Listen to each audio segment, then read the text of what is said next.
త్వరలో ఎన్నికలు జరగబోతున్న నేపథ్యంలో వైఎస్ఆర్ కాంగ్రెస్ పార్టీ దూకుడు మీద వ్యవహరిస్తుంది. రానున్న రోజుల్లో రాష్ట్ర వ్యాప్తంగా పెద్ద ఎత్తున కార్యకర్తల సమావేశాలు, సభలు నిర్వహించేందుకు కూడా ప్లాన్ చేసింది. ఈ నేపథ్యంలో మనతో మాట్లాడడానికి ఆ పార్టీ సంబంధించిన సీనియర్ నేత అట్లాగే రీజనల్ ఇన్ఛార్జి వై సుబ్బారెడ్డి ఉన్నారు. సార్, రానున్న రోజుల్లో ఇప్పటికే ఉత్తరాంధ్రలో పెద్ద ఎత్తున సభ నిర్వహించారు. రానున్న రోజులు ఇంకా ఎక్కడెక్కడ ఈ సమావేశాలు నిర్వహించబోతున్నారు?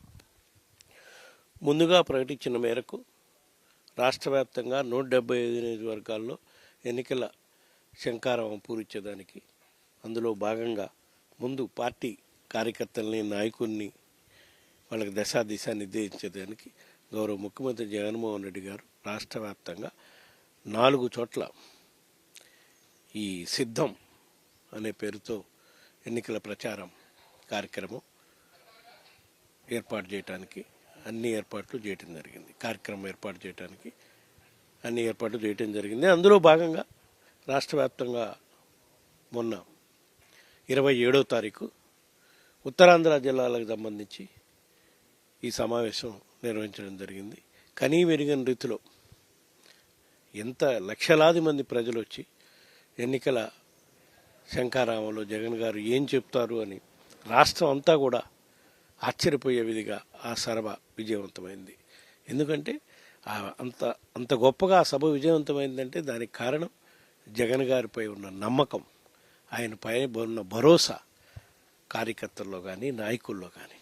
ఎందుకంటే ఆ భరోసానే రేపు ఎన్నికల్లో కూడా మన పార్టీకి గెలుపుని ఇస్తుందని ధీమా వాళ్ళల్లో ఉంది. కాబట్టి ఆ సభ అంత విజయవంతమయ్యేటట్టుగా కార్యకర్తలు, నాయకులు లక్షలాది మంది తరలి వచ్చి రావటం జరిగింది. అదేవిధంగా మిగతా ప్రాంతాల్లో కూడా తప్పకుండా ఇంతకన్నా పెద్ద ఎత్తున సభలు, ఈ సిద్ధం కార్యక్రమం మిగతా 4 చోట్ల కూడా, ఎందుకంటే రేపు 3వ తారీఖు గోదావరి జిల్లాలకు సంబంధించి ఏలూరులో, తర్వాత మళ్ళా రాయలసీమ జిల్లాల్లో, తర్వాత నెల్లూరు, ప్రకాశం జిల్లాల్లో ఇంకా 3 చోట్ల జరుగుతాయి.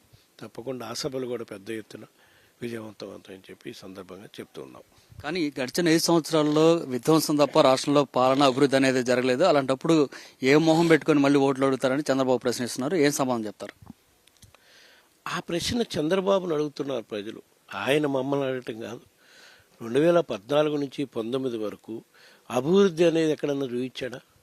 అభివృద్ధి అనేది ఎక్కడ ఉంది అంటే తెలుగుదేశం పార్టీ నాయకుల ఇళ్లల్లో, అమరావతి భూముల్లో, రాజధాని భూముల్లో, వీటిలో అభివృద్ధి ఉంది. కానీ అభివృద్ధి అనేది, సంక్షేమం అయితే అసలు ఆయనకే మా ఇంట్లో కూడా ఎప్పుడు లేదు. సంక్షేమం చేస్తానని చంద్రబాబు ఏ రోజు చెప్పలేదు.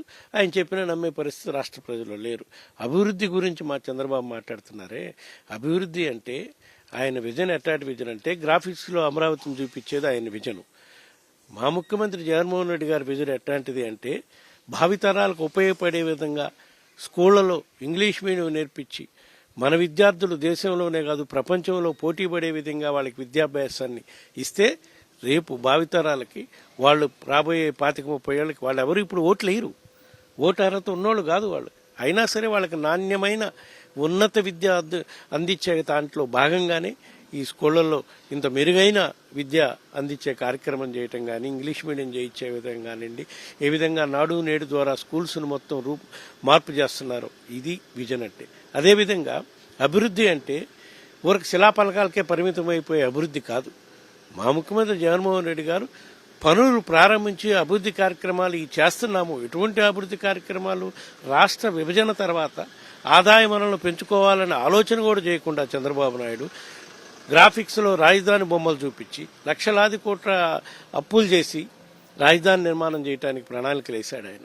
మా ముఖ్యమంత్రి జగన్మోహన్ రెడ్డి గారు అభివృద్ధి అంటే రాష్ట్రానికి ఆదాయ వనరులు పెంచాలి, అది ప్రథమ కర్తవ్యం అని చెప్పి ఆలోచన చేసి రాష్ట్రంలో 4 ప్రధాన పోర్టులు నిర్మాణం చేయడం జరిగింది. అదేవిధంగా ఫిషింగ్ హార్బర్స్ 10 ఫిషింగ్ హార్బర్ నిర్మాణం చేయడం జరిగింది.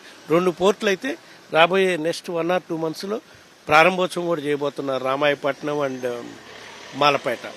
అదేవిధంగా ఫిషింగ్ హార్బర్లు అయితే 3 ఫిషింగ్ హార్బర్లు కూడా ఎలక్షన్ లోపే ప్రారంభోత్సవం చేసానికి అన్ని ఏర్పాటు చేస్తుంది. కానీ ఇన్ని జరుగుతున్నా కూడా నాదే విజన్, జగన్ పాయిజన్ ఏ విధంగా చెప్పగలుగుతున్నాడు చంద్రబాబు? అది ఆయన మాయ మాటలు చెప్పి ప్రజలను నమ్మించే కార్యక్రమం మళ్ళా ఒకసారి చేయాలని, ఆయనకి అసలు ఏది అతీతుడని, నేనే అభివృద్ధి చేయగలనని మళ్ళా మాయ మాటలు చెప్పాలని ప్రజల్ని భ్రమలో పెట్టాలని ప్రయత్నం చేస్తున్నాడు. ఎట్టి పరిస్థితుల్లో ప్రజలు ఆయన తలకాయ కింద పెట్టి కాళ్ళు పైకి ఎత్తినా కూడా చంద్రబాబు నాయుడిని నమ్మే పరిస్థితి లేదు. సార్ ఫైనల్ గా చెప్పండి, రాజ్యసభ ఎన్నికల సంబంధించి నగరం మోగింది. తెలుగుదేశం పార్టీ అంటే మీ పార్టీ నుంచి వెళ్తున్నటువంటి అసంతృప్తి ఎమ్మెల్యేలను క్యాచ్ చేసే కార్యక్రమం కూడా చేపడుతున్నట్టు వార్తలు వస్తున్నాయి. సో రానున్న ఎన్నికలకు సంబంధించి ఆ 3 సీట్లకు సంబంధించి మీ అంచనా ఏంటి? తప్పకుండా మాకున్న సంఖ్యాబలాన్ని బట్టి ఎమ్మెల్యేలను మార్చినా మార్చకపోయినా సంఖ్యాబలంలో అయితే మార్పు లేదు. జగన్ గారు మార్చిన ఎమ్మెల్యేలో కూడా చాలా మందితో కూడా మాట్లాడాం మేము. ఎవరు కూడా అసంతృప్తిగా లేరు. ఎవరో ఒకరిద్దరు తప్పితే వాళ్ళు కూడా మేము జగన్ గారు ఇచ్చిన బీఫామ్ మీద గెలిచాం సార్, జగన్ గారు పెట్టిన అభ్యర్థులకు ఓటేక వేరే వాళ్ళకి ఎందుకు ఓట్లేస్తాం సార్. రాబోయే రోజుల్లో మళ్ళా జగన్ గారికి మంచిగా ఉంటే జగన్ గారి పార్టీకి మద్దతు ఇస్తే మాకు రాబోయే రోజుల్లో జగన్ గారు మాకు ఏదో ఒక ఎమ్మెల్సీయో ఇంకో కార్యక్రమం చేసి మాకు కూడా మేలు చేస్తారు. కాబట్టి మేము పార్టీకి అయితే అన్యాయం చేయము. చంద్రబాబు నాయుడు గారు ఎన్ని కుట్రలు పడినా వాళ్ళ మాటల గారడీకి కానీ మనం పడే ప్రశ్న లేదని మన ఎమ్మెల్యేలు చాలా గట్టిగా